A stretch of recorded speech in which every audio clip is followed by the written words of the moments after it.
శ్రీకాకుళం జిల్లా పలాస కాశీబుగ్గలో బంగారం షాప్లో దోపిడీ కేసును పోలీసులు ఎలా ఛేదించారు? సీసీటీవీలో తమ ఆనవాళ్లు దొరకకుండా జాగ్రత్త పడ్డ దొంగలను ఎలా పట్టుకున్నారు? దోచేసిన బంగారాన్ని ఏం చేశారు? శ్రీకాకుళం జిల్లా పలాస కాశీబుగ్గలో సంచలనం రేపిన బంగారం షాపులో నగల దోపిడీ కేసులో పోలీసులు దొంగలను పట్టుకున్నారు. సాంకేతిక ఆధారాలు, ఓచోట దొరికిన క్లూతో పోలీసులు కేసును ఛేదించారు.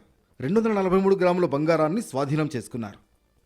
ఏప్రిల్ 7న నిత్యనగర్లోని శ్రీ వెంకటేశ్వర జ్యువెలరీ షాప్లోకి పట్టపగలు 7 వ్యక్తులొచ్చారు. నెంబర్ ప్లేట్స్ లేని 3 బైకులపై వచ్చిన ఆ 7 జీఎస్టీ అధికారులమంటూ షాప్లో తనిఖీ చేయాలంటూ హడావుడి చేశారు.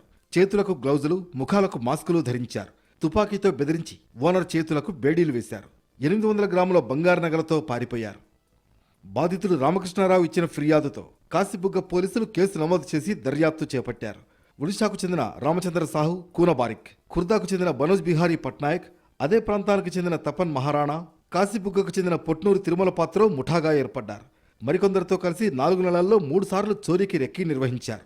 గత నెల 6న నగల షాప్ను దోచేయాలని ప్లాన్ చేసిన ఓనర్ తొందరగా షాప్ మూసేయడంతో కుదరలేదు. మరుసటి రోజు పక్కా ప్లాన్తో దోపిడీకి పాల్పడ్డారు. A1 రామచంద్ర సాహుపై 6 డెకాయిట్ కేసులు ఉన్నట్లు గుర్తించారు. కూన బారిక్పై నమోదైన 22 కేసుల్లో 14 డెకాయిట్ కేసులు ఉన్నట్లు గుర్తించారు. A3 మనోజ్ బిహారీ పట్నాయక్పై 6 డెకాయిట్ కేసులు, పోలీస్ ఫైరింగ్ కేసు ఉందని ఎస్పీ తెలిపారు.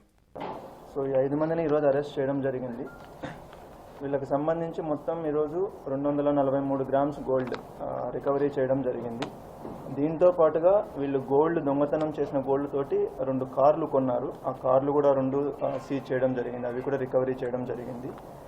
ఇది కాకుండా ఈ 5 మంది కాకుండా వీళ్ళతో ఈ ఒడిస్సా పీపుల్తో పాటు ఉత్తరప్రదేశ్కి సంబంధించిన వాళ్ళు కొంతమంది కూడా ఈ అఫెన్స్లో పార్టిసిపేట్ చేయడం జరిగింది.